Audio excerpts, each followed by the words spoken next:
Hi, I'm Cheryl Kagan, very proud to be the senator for Gaithersburg and Rockville. Welcome to this special edition of Kibbitzing with Kagan, featuring another talented Democratic candidate for governor. Wes Moore, thank you so much for taking time out of your busy schedule to chat with me today.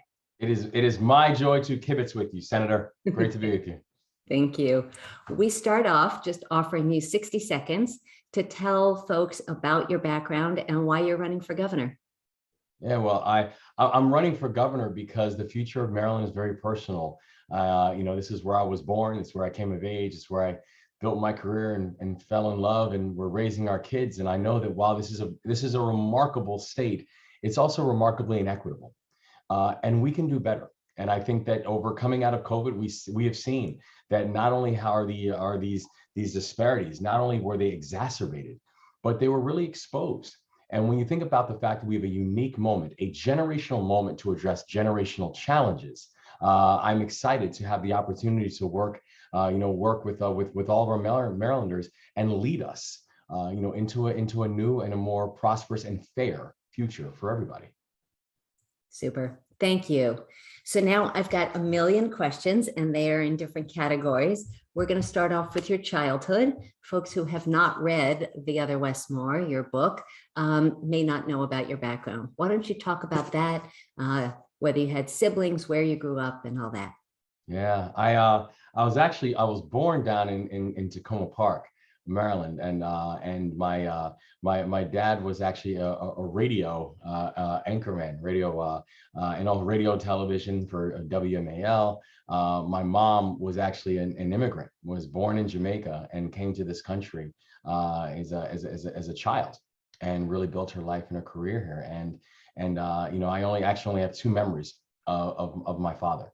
The first was when he protected me when my mom was coming after me, because she had a bunch of rules in her house, and one was that men do not put their hands on women. And when I was fighting my older sister, she came in to intervene, and my father said, "Let me take care of this one." And he started explaining to me what I'd done so wrong. And then the only other memory I have of him was about 6 months later, when he died in front of me from a rare but a treatable virus. And I think about that often, where in what his final moments must have been like. What those first moments for my mom must have been like, where now she realized she was going to become a widow with 3 children that she was going to raise on her own. And I knew that, as difficult as it was for me, I mean, I was just 4 years old, and my older sister and my younger sister, but the person who really had it most difficult was my mom.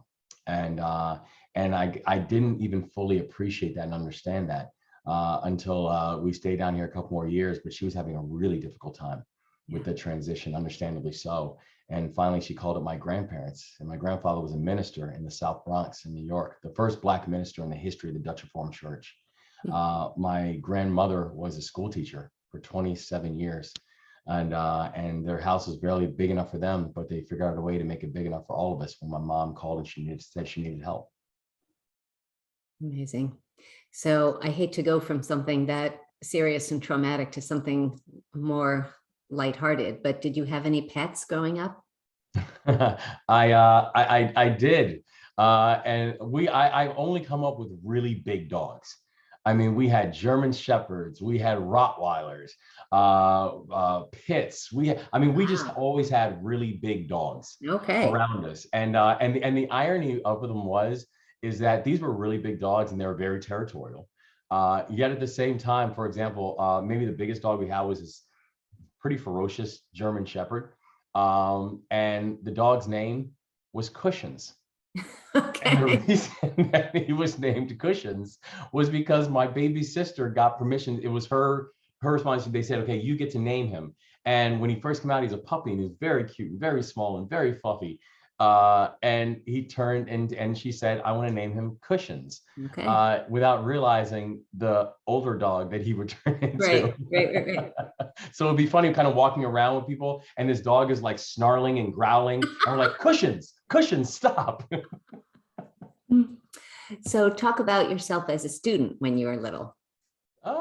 do we really have to go there? Okay. Why don't you do a brief one because I've got more fun ones. Yeah, no, I was always a student who tried to find ways of getting noticed, and not necessarily through my academic prowess. I was asked to leave school by the time I was 12 years old. And my mom was actually moving me around to different schools to try to figure out what was going to be, going to be a good fit for me. I ended up attending actually an independent school in New York that I got kicked out of. And actually that's what got me sent to military school. Yep. Where I was 13 years old, and I had a mandatory year in military school because actually, the first time that I felt handcuffs on my wrists was when I was 11 years old. So when I went to this military school at 13, I tried to do everything in my power to make them get rid of me. Where literally in the first 4 days, I ran away 5 times. The second to last time I tried to run away, they found me in the middle of the woods because they gave me a map on how to get to the train station, and the map was fake. They just enjoyed watching a flashlight circles in the middle of the woods. But it was interesting because I think about my academic career, and I realized more and more, and it's one of the reasons why I'm so passionate about education and the work that we do with students. It was never that I did not have the potential, because once that flip switched, once we really got that energy, it was like man on fire for it. It was just about how do we create the mechanism to make it that became something I became interested in. Briefly say aloud the name of your favorite teacher. The name of my favorite teacher? Yeah. Oh, Lieutenant Colonel Michael Murnane. Okay. He was my 10th grade social studies and history teacher.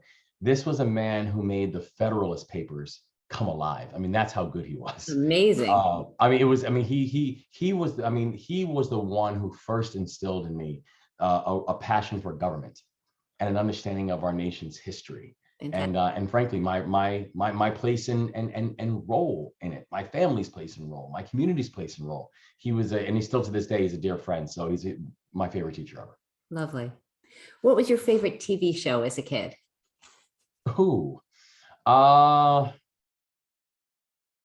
Voltron when I was a little kid. Okay. I was always fascinated by this idea of how you had these individual parts that come together and conquer the world. I always thought that was really fun and really interesting. I would say then as I got older, I'd say A Different World. Okay. The show with Lisa Bonet and Kadeem Hardison, because I was always fascinated by how that worked in college life and all that kind of stuff. So I'd say A Different World. Okay. What did you think you wanted to be when you grew up? What was your earliest career fantasy? Honestly, I'd say one of the dangers was I did not know. Okay. And I think about that actually even with students that we mentor and work with. I actually didn't realize at that time how dangerous that was about not having a goal, not having something that you wanted to aim for. And it's not that people should be stuck on it. But it is about the fact that if you have no target destination, then good luck getting there. And I feel like a lot of the decisions I made, in particular some of the bad decisions that I made coming up, a lot of them were seeped in this idea of just being relatively rudderless. And so I honestly did not have one. I'd say the first time that I really began to get an understanding of maybe this is what I want to do with my life really didn't happen until probably my late teenage years. Okay. And at that point, I decided that I wanted to be an Army officer. And I thought that I wanted to spend my career, leading soldiers and leading soldiers in combat. We're going to pivot to hobbies. What is your favorite sport to play or watch? I would say football. Okay. And the irony is because I think football is the ultimate thinking man sport. And I know for a lot of people, they say I would not put football with thinking. It just feels very brute. But the beauty of the sport for me is every position has a role. Mm-hmm. Every position has a job. And if you could be the best quarterback or the best running back, but if your offensive line is horrible, no one will ever know that you're a really good quarterback or a really good running back. It is the ultimate team engagement in team sport. I'm fascinated by when you watch really good football players, when you watch as much as you might not like them because they play against your favorite teams, but when you watch the Tom Brady's of the world, or you watch the Patrick Mahomes of the world, and you sit there and marvel at just what is going on in their brain as all these pieces are moving. It's a spectacular sport. And who is your favorite team? Baltimore Ravens. All right. Did you pick up any new hobby during COVID? You know what hobby? It's not necessarily a hobby that I picked up, but it's one that I realized how much I missed. Bedtimes. And I say that because, for the years that I was CEO of Robinhood, I never left Baltimore. Mm-hmm. And so I would literally get on the train and take the train up to my job and work, take the train back. But oftentimes, by the time my train would get back home, the kids are already asleep. And now they're 10 and 7. But during COVID time, I didn't miss bedtimes. That's great. Every bedtime I was there. And I think that was something that I did not realize how much I was missing by the amount of bedtimes that I was missing. I like it. Okay. Other than this podcast, which is obviously your favorite, do you have a podcast that you listen to and recommend to others? Yeah, I listen to. I mean, the Daily is always a good one, and it gives a good snapshot of interesting things going on in the world. Elevate Maryland's another good one that I listen to with with friends Tom Cole and Candace Dotson Reed. There's also another one. I'm trying to remember the name of it, but they take really interesting moments in history and kind of break them down. And like what was happening, one incident, and there it's kind of random what they break down, everything from the DC sniper incident and everything that was happening around that time to looking at the Oklahoma City bombing and all the different mechanisms around it. So I'm really into kind of digging deeply into historic moments and understanding all the pieces that we might have missed while it was happening. Great. We're pivoting. The next category is the arts. What is your favorite genre of music?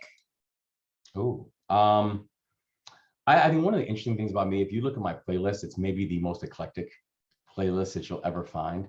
I would say that if you were to say, like, hey, listen, random Wednesday afternoon, right. What do you have on your playlist? It's probably either going to be gospel, or it's going to be reggae. Okay. Both the two are very meaningful to me. Do you have a favorite song that serves as your anthem that inspires you and lifts you up? You Gotta Be by Desiree. Okay. Great song.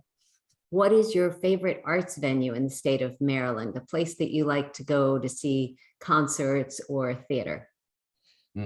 I would say for concerts, Merriweather is just a great space. It's beautiful. It's open. And I think it's a great place to not just and not do they have a great roster of artists that are always consistent coming through. I just think it's a great venue to be able to watch great music. And I would say for the arts, I would say the BMA. I think the BMA is one of the absolute most underrated places to go, not just in the state of Maryland, but I would say, throughout the entire region. I think the exhibits that it has are absolutely spectacular, and people haven't been there, they really should spend some time. And for folks who may not know the acronym, it's the Baltimore Museum of Arts. Yes. I apologize. Yes. No, that's all right. I used to have a radio show with Broadway musicals, Curtain Call with Kagan. What are up to your top 5 favorite Broadway musicals? Ooh,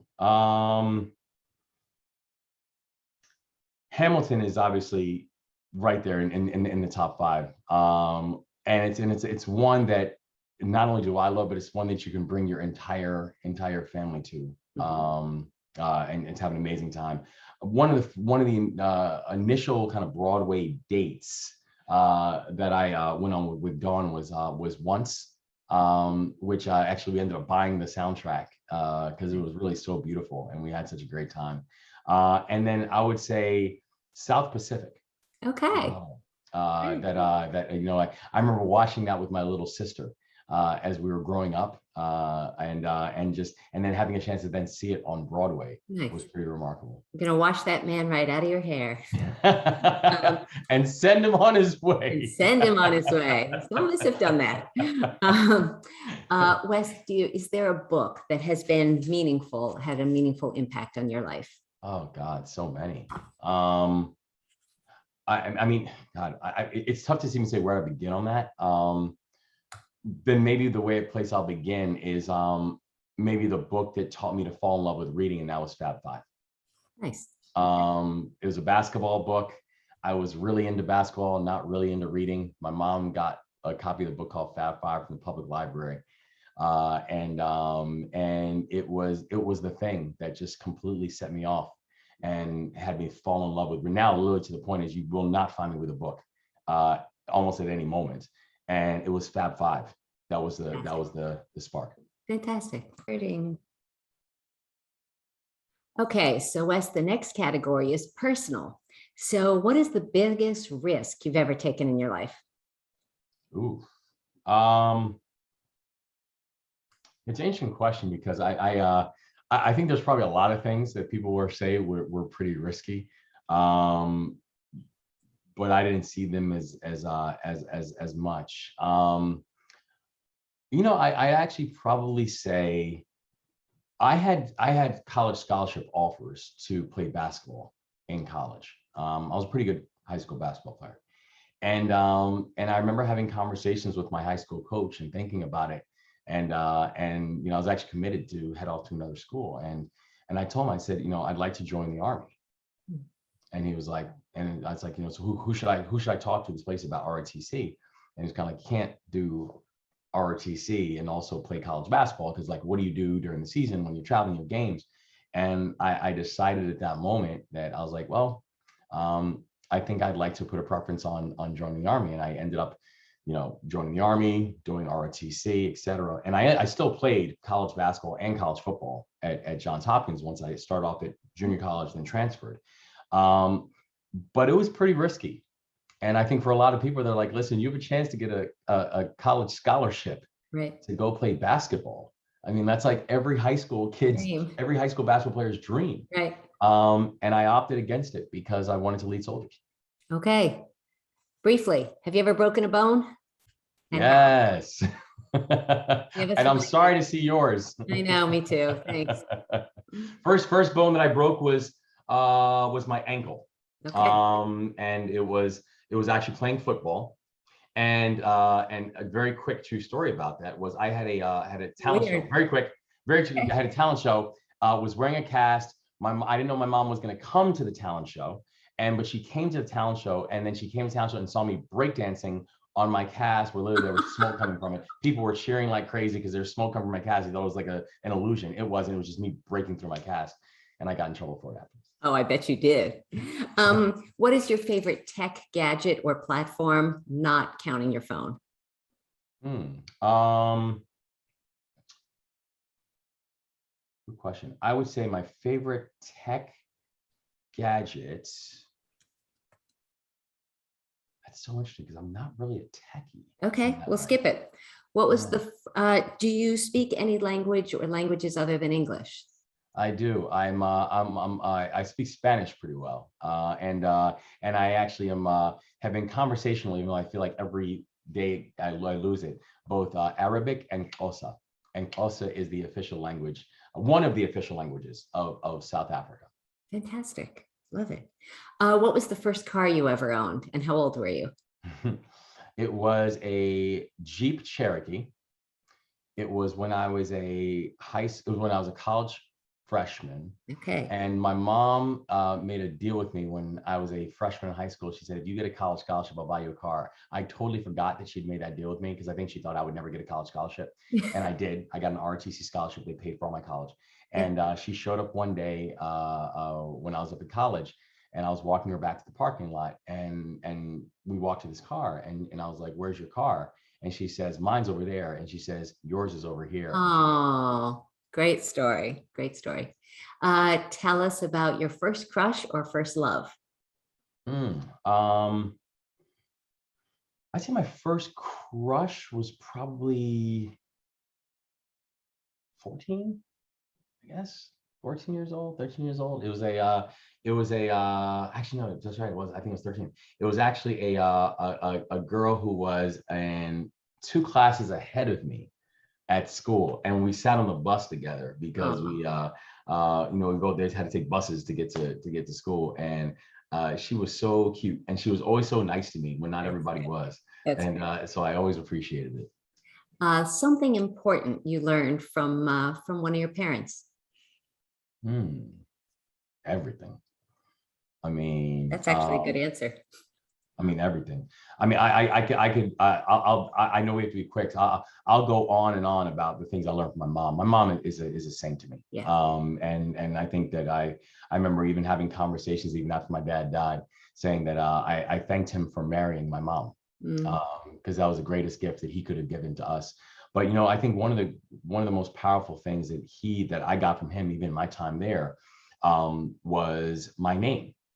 First, I love the fact that I share his name, Wesley, as his was, but also the middle name he gave me, Watende, that it means revenge will not be sought. And I've always tried to embrace the fact that this was so important to him. This name was so important to him that he gave it to me, even though he passed a few years later. It's beautiful. What ticks you off? Bullies. Okay. I hate them. We're going to shift to at home. What is your favorite junk food? Oh gosh, where do I begin on that? I cannot I cannot say no to red velvet cake. I just think that red velvet cake is so delicious. All right. What is your least favorite food? Something you absolutely won't eat? Tomatoes. Okay.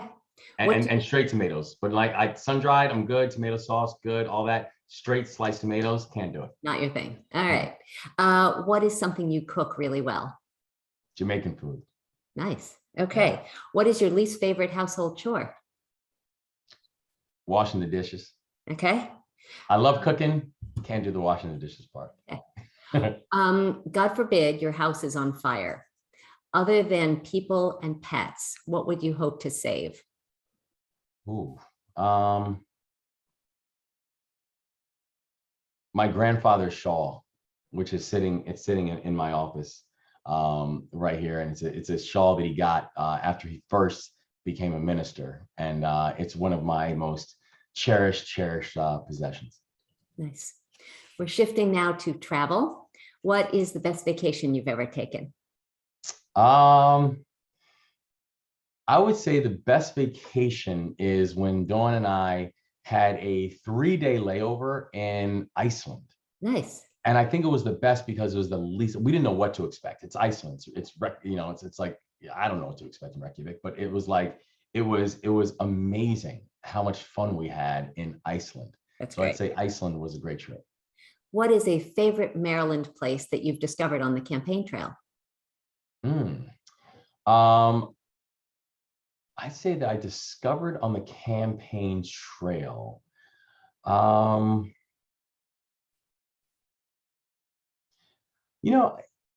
don't know if I'd say I discovered on the campaign trail, but I've had a chance to visit a whole collection of churches, churches, synagogues, and mosques throughout the state of Maryland, and I have just because I have our home church is in East Baltimore. It's Southern Baptist, and Reverend Dante Hickman is our pastor. But that's usually where we go to church. But now having a chance to explore other homes of worship has been an absolute joy. and Nice. and worshiping with people from a variety of different backgrounds and exposures. That has been, I think, one of the great joys of this Great. experience so far. Favorite bar or restaurant in Maryland? I'd say favorite's probably Cipriana, and in here. It's in Baltimore. Okay. And I'm just the chef is a woman named Chef Maria. The co-owns it with a gentleman named Basso from Cyprus. A remarkable family with an unbelievable story, and also some of the best lamb chops and Greek and Cyprian food you'll ever find. I love Greek food. If neither COVID nor money nor time were an object, where would you want to travel? Hmm. I think maybe our favorite place to go to on a consistent basis, and a lot of it's just because of family history, is Jamaica. Okay. A lot of family in Jamaica, a lot of family history in Jamaica. I'd say Jamaica is where we Okay. want to spend time. What is an item you always bring with you when you travel?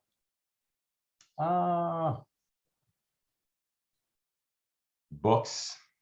Okay. Because I think whether it is and I guess maybe this goes back to the question of the technology. I guess the other favorite is a Kindle, because Kindles are great simply because I'm always reading different books and different genres of books, and so sometimes I can't carry 5 books with me. So the Kindle does just fine for that. There you go. We're shifting to social media briefly. We are running out of time. What percentage of Facebook posts and tweets do you write yourself? The vast majority of them I write myself, or at least have some form of eyes on before they go out. All right. Yeah. What is your favorite social media platform? I'd say Instagram. I say because I feel like Instagram's the happiest. Okay. Of them all, right? Okay. I'd say Instagram. We are pivoting to politics of all things, if you can imagine talking about politics here. Briefly, why are you a Democrat? Because I think that the Democratic Party is the party that believes in government's role in making people's lives better. I believe the government plays a key and an integral role. And I believe that as Democrats, making sure that we are supporting and protecting not just our most vulnerable, but also making sure that we're creating avenues of fairness and opportunity. I feel like that's always been a core tenet of the Democratic platform. So that's why I'm a Democrat. Has a Democratic office holder ever disappointed you? Of course. I mean, I don't think that there's any office holder that's ever done everything that I would have done or approved of. I don't bind myself to that. I don't think there's a human being that's ever done everything perfectly. Right. Fair enough. Yeah. When did you first think about running for office? I mean, I think it's something that I thought about for a while and people have brought up for a while, but I don't think it's ever something that really became real, where I was like, you know what, maybe I actually should be looking at this, until I would say the first 4 or 5 months into COVID. Okay. That's when I think it really started to hit me. I was like, you know what, maybe actually this is the right path and maybe now is the right time. Okay. Your ideology on a scale of 1 to 100, 100 being the very most right wing conservative and 100 being the most left wing liberal or progressive. What number would you say reflects your values? I mean, it's tough for me. I mean, I'm a progressive, right? But I think that I've never been one to kind of put myself into a in ideological or numerical box, right? I believe that our society can and should do more to be able to support the hopes and ambitions of people. I believe that healthcare and housing should be a right for people. I believe that we should be much more humane in the way that we're thinking about making our investments in education, because education is the key to real economic mobility for people. And I believe that if we're not focusing on economic opportunity and creating that for everybody, then I'm just not sure what it is that we're talking about.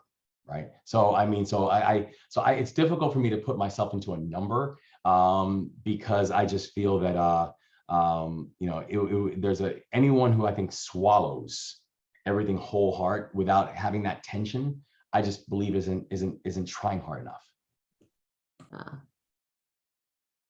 Wes, tell us the name of a shiro or hero, living or dead. Political. Oh, political. Political shiro or hero. I would say Mayor Kurt Schmoke, not just because I think he was ahead of his time on many issues, but because he's had a remarkable impact on my life personally. Nice. Make a pitch for a nonprofit organization that you support personally. So the Robin Hood Foundation is the organization that I used to lead. And that's one that it'd be difficult for me not to make the pitch for. I believe deeply in our work. Okay. But another one, if you want me to throw another one in there, I would say Thread, which is an organization here in Maryland that works oftentimes with students who are the most left behind, and really recreates family in a really beautiful way for them. Fabulous. We are running out of time. I'm going to have to skip a little bit. You're governor of the state of Maryland. There's a windfall of federal funds and you are the only decision maker. How would you spend it? Oh my gosh. Well, first, we're going to have to focus on education, and education all up and down the spectrum, everything from early childhood education and making sure that from the first moments that child enters into the world, that they are loved and supported, and their family have the supports that they need in order to properly help them and support them. We're going to properly implement and pay for the components of the blueprint, which I was proud to have worked on. And then also, we are going to create economic frameworks where we are making sure that our students and also our workers are trained for the jobs of now and for the jobs of the future. And then we can then use that time to be able to recruit and frame up economic pathways for individuals. Okay. The final question we'll have time for today is the way that I wrap up every episode of this podcast, which is, Wes Moore, what is your hidden secret superpower?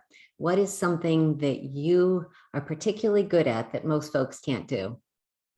I don't know if it's something that most folks can't do, but I'm a pretty talented singer in the shower when I choose to be. Not to be seen on the campaign trail then. That's disappointing. Will not be seen on the campaign trail. All right. Well, Wes, there's so many more questions to ask, and I look forward to seeing you in person on the campaign trail. Thank you so much for taking time to kibitz with me today. It's a pleasure to be with you. Thank you so much, Senna. Stay well. Bye. You too.